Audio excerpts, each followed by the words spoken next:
Salut tout le monde, on se retrouve avec Axel qui a joué un deck très particulier au CDF. Alors qu'est-ce que tu as fait pendant le CDF, Axel? Alors j'ai joué VS. C'est un deck que j'affectionne beaucoup. J'avais beaucoup hésité entre VS et SO Cash. Et j'ai fini par me dire que valait mieux que je joue un deck que je connaissais mieux. J'avais peur de tomber contre des mirrors et de me retrouver contre des adversaires qui jouaient mieux le deck que moi. Et il y a beaucoup de petites choses qui sont bien en VS. Tu peux jouer shifter, donc des fois ça peut faire des avantages, même si je ne l'ai pas beaucoup vu du tournoi. D'accord. J'ai fait 8-3-1 à l'issue du J2. C'est bien Euh, avec Vanquish. ouais, c'est pas mal. Je pense que c'est une bonne perf. J'ai fait top 135. Je me suis fait out au colaverage. Je pouvais pas faire top 128. Voilà. Et je suis un peu déçu, mais je suis quand même content de la performance que j'ai faite. Et par rapport à la méta, tu l'as senti comment le deck? Je pense que c'est un deck qui peut s'en sortir. Je pense qu'il n'y a pas de game facile. D'ailleurs, je l'ai ressenti au CDF. Genre, j'ai pas fait une seule game qui a pas duré 45 minutes. Les rounds étaient toutes assez dures.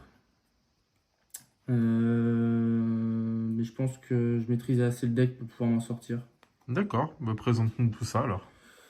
Du coup, on va commencer par le main deck. Du coup, 3 Razen. C'est la meilleure carte du deck, c'est le meilleur starter. 2 Madlove. 2 parce que 1, je pense que c'est pas assez. Des fois, il te manque une normale semaine pour partir avec les gros. Et 3, je pense que c'est trop.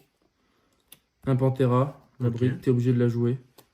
Ouais, c'est celle qui se spé. Ouais, ce spé, des fois, elle peut faire des X6-4 si t'as pas grand chose en main et que tu prends une hache. Tu, tu peux la spé pour faire une X6-4. Ensuite, 2 copies de Razen de plus. Ok. Parce que t'as vraiment envie de l'avoir en main. Voilà pour les petits. Ensuite, 2 Jiaolong. Ah, elles sont 2 magnifiques. Jiaolong et pas 3. En quarter en plus. Ni 1. Je pense que 2 c'est le bon ratio. Si je pouvais en jouer 3, je le ferais, mais j'ai pas assez de place dans le main. Ok. 2 Burger. C'est pareil, si je pouvais en jouer 3, je le ferais, mais j'ai pas assez de place. Ouais. Au début, j'étais parti sur un Madlove, 2 Burger. Mais il me fallait absolument quelque chose pour start. Et du coup, je préférais avoir 2-2. Quitte à, à prendre un Imperm ou un Veiler. Mhm. Tant pis, je me suis dit que déjà, vu que je joue aussi 2 Kaiser, c'est important quand même d'avoir un ratio assez élevé. Parce que tu as vraiment envie de dodge tout ce qui est Imperm et Veiler. Et de les avoir en main de départ, c'est vraiment important, je pense. Ok. Ensuite, 3 prospects pour la consistance. Je pense que c'est mandatory, tu peux pas te permettre de pas les jouer. Et d'autres pots, comme pot d'extra, je pense que c'est pas bon. Ensuite, Stake Your Soul.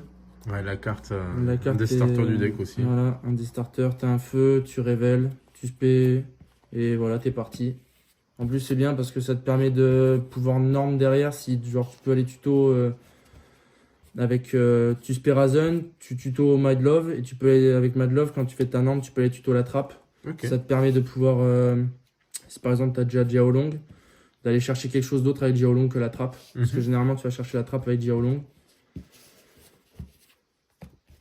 Ensuite, je joue pas continue parce que j'estime que quand tu as besoin de continue, c'est que tu as déjà perdu la game. Continue, c'est celle qui C'est rebound, celle c'est ça? qui reborn ou qui remonte une en main. Ok. Ça, je trouve que c'est trop fort. Contre Tempai, c'est vraiment broken. Et la trappe, bon, je pense qu'il n'y a pas besoin de l'expliquer. Elle fait vraiment le pâté. La trappe, je pense que c'est une des meilleures trappes du jeu. Ok. Ouais, c'est vrai que c'est pas une carte auquel on s'attend forcément. Ouais, vraiment. Et quand les mecs ils voient que je la set, je vais la tuto et que je la set, les mecs ils sont déjà en train de se dire à quel moment ils vont la prendre en pleine bouche. Ça, c'est la meilleure toolbox. Parce que Fenrir, déjà, c'est un monsieur. Il se spé comme un homme. Ensuite, tu peux aller chercher soit un terre, soit un feu. Mhm. Donc, du coup, ça fait des attributs en main, sachant que tu as besoin d'attributs en main. Ça te donne un choix qui est assez bien. Ensuite, la meilleure end trap. Shifter. Bon, il y en a On la beaucoup qui n'aiment présente pas la plus. carte, mais elle est trop forte. J'avais besoin d'un quatrième shifter. Et Ok. je pense que c'était une bonne carte. Mhm. Euh, des fois, elle aurait pu ne pas me servir et je l'avais en main, donc du coup, c'était un peu gênant, sachant que c'est pas un monstre avec un attribut.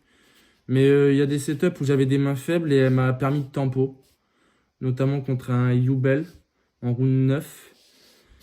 Euh, je pense que la jouer à une, c'est bien, la jouer à plus, c'est une brique. Ok. Ensuite, 3 H, parce qu'elle est feu, t'as besoin de feu, et puis H, c'est la meilleure entrap, avec Imperm. Une belle, parce que c'est un terre. Mhm.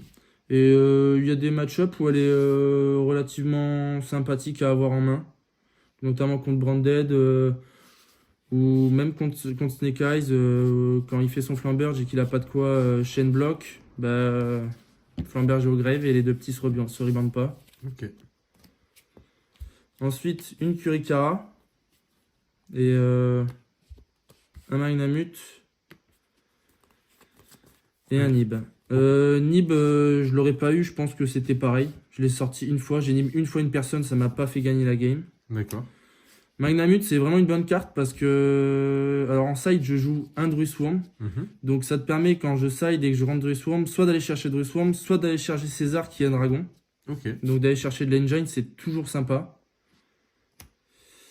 Et Kurikara, tout simplement parce que des fois, t'as peur d'avoir une tower. Et Purely, c'est difficile à out si t'as pas ça. Et comme Goddess, qui est dans mon extra, n'est pas forcément facile à sortir, quand t'as ça, c'est vraiment bien. Et puis en plus, un feu de plus. Et c'est un feu de plus par reveal, donc c'est toujours bien. Et pour finir, 2 Imperm, parce que je peux pas en jouer plus. Ok. Et un call by, parce qu'on a vraiment peur de drôle. Et contre les Snake Eyes qui ont la princesse au grave, c'est vraiment très fort. Voilà, je joue à 40. Ça Je marche. pense qu'on va passer sur l'extra. En X64, je joue Bagushka et le Dompteur. Ça, c'est Ok. pour les tutos Razon. Et Bagushka, bah, c'est pour tout ce qui est Flunder, c'est pas mal. Après, même contre d'autres decks, hein, même contre Snake Eyes, c'est pas évident. S'ils ont pas d'Imperm, c'est chiant pour eux, quoi. Ensuite, un Typhoon, un Xeus. Je pense qu'il n'y a pas besoin d'expliquer les cartes. C'est 2 cartes qui sont vraiment fortes. Et puis en plus, c'est vrai que Zeus c'est vraiment très bonne dans le match-up contre Voiceless. Hein. Ouais. Ça, c'est parce qu'il n'y a plus Baron. Ok. En soi, non, la carte est bonne quand même. Il y a des decks qui ont du mal à la passer. Elle met de la pression aussi. Et elle Hein. met de la pression parce que quand t'as Shifter qui a déjà banni quelques cartes et ça, déjà, ça fait un gros monsieur. Et quand il y a un mec qui va essayer de la péter, bah, elle va péter une et va pouvoir ban. Mhm. Ensuite, 3 rocks. En C'est ultimate pareil, en hein. plus. En ultimate, on flex un petit peu. On se fait plaisir. Bah, je la sors pas tellement parce que en soi, si je la sors, je m'expose sur le board final. Si je la sors, je m'expose à Nib. Alors que le deck, normalement, est pas censé s'exposer à Nibiru. Et elle sort plus sur des mains très faibles où t'as pas grand chose à jouer. Du coup, tu vas mettre ça pour pouvoir spé quelque chose en plus pendant le tour adverse ou remonter. La carte est bien, mais elle est plus vraiment. Je pense que 3 c'est peut-être beaucoup. T'en as peut-être besoin sur des matchs où ça va au grind. Mais ouais, c'est pas. C'est une bonne carte. Mais peut-être que 3 c'est beaucoup. Ok. Ensuite, j'ai joué un gros package Link. Ah Parce oui. que c'est fort contre feu. Ita, ça reborn un feu chez l'adversaire. Mhm. Et ensuite, tu peux partir soit sur des plays, si t'as shifter au grave après ça, et puis après, du coup, tu peux partir sur un play access. D'accord. Ou alors tout simplement, pour reborn quelque chose, avoir un body en plus pour faire une goddess. Pareil pour Dark, hein, charmeuse, je pense que le package là, Indispensable. il est pas indispensable, il est sympa. Je pense qu'il y a peut-être des choses mieux, je sais pas trop, mais moi je l'ai trouvé sympa. Je l'ai sorti peut-être une fois ou deux. Apo, c'est une bonne carte, elle m'a permis de gagner une game en round 9 alors que ça allait devenir difficile pour moi. J'avais beaucoup de body qui servaient à rien sur la table. Et je savais que l'adversaire en main avait des petites choses. Et du coup, je me suis dit, une Apo à 4, c'était vraiment bien. Parce que du coup, l'adversaire a dit pass turn. Elle a dit je scoop. Ok. Du coup, c'est une bonne carte. Ensuite, dernière carte, c'est SP. On ne Bah, présente SP, plus. je pense que c'est dans n'importe quel deck, faut la jouer, il n'y a pas d'explication. D'accord. On va passer au side. Ouais, je vois des choses assez particulières dans le side. Ouais, alors je jouais de l'Ancea. Il y en a beaucoup qui m'ont regardé en me disant mais pourquoi tu joues ça? Et bah, tout simplement parce que je respecte Flunder et je respecte tous les zinzins qui jouent des Floodgate avec des magies dans leur deck. D'accord. Et les mecs qui jouent Runic, quand tu leur mets ça pendant leur tour, ils jouent pas. Voilà. Ça t'a fait des games un petit Ça peu m'a fait une game. Ça m'a fait ma game 2 de la round 3. Ok, Je lui ai mis ça pendant son tour, il a pas joué. Il m'a dit à toi. d'accord. Là, c'est très Ensuite, particulier, mais... le Drissworm. Ok, Aller chercher avec Manamut, ou c'est pareil, c'est un Dark aussi. Pense aux attributs, c'est toujours important. Ensuite, une PTT. ok, pour la polyvalence. Pour la polyvalence, ça peut me set la trappe. D'ailleurs, ça me fait gagner la round, je crois, la round 12, où j'avais une main qui était faible. Et je prends une interrupt, et je sais qu'on est au time quasiment, et mon adversaire jouait Yubel. Je set ma trappe, et je vais chercher Borger pour pouvoir le burn 2005. Et les gros malins qui jouent Yubel, ils jouent la Xyz 10 qui peut burn de 2000. Et je savais du coup qu'avec ma trappe plus Borger, il pouvait faire sa Xyz, il passait pas quand même. Ok, Et j'ai gagné la game comme ça.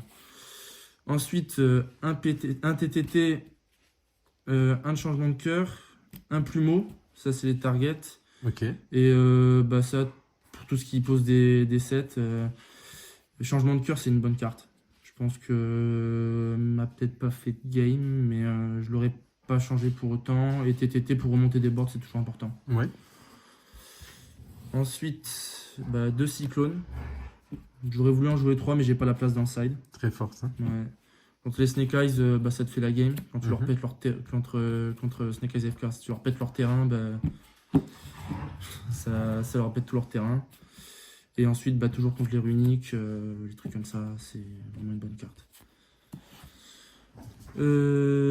Ensuite, ça c'est les 2 autres shifters, hein, du coup. Ok. Euh, Ah, t'as fait des games un petit peu? c'est toujours pareil, elle m'a servi pour tempo sur des mains faibles, mais elle m'a pas fait de game. Mais je pense que je la garderai quand même. Je pense que je la changerai pas pour autant. C'est une carte qui est quand même sympa.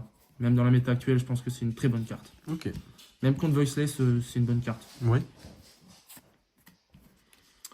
Ensuite, une carte de tricheur. ouais, J'ai fait une draw à cause de ça.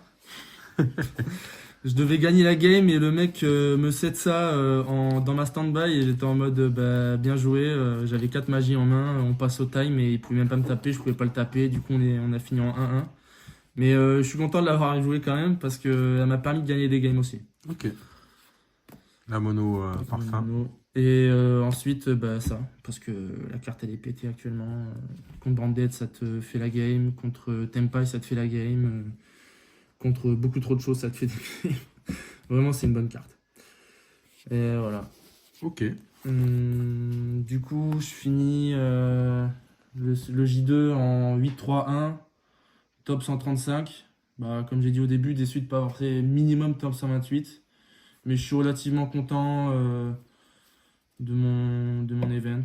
Et je remercie tous les copains avec qui on a joué et tout ça, avec qui on est venu. Et voilà. Bon, mais nickel. Mais merci à toi, Axel, pour Merci. cette deck profile qui était très intéressante.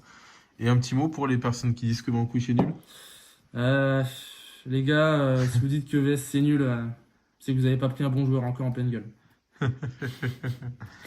Bon, mais merci à toi. À plus. À plus.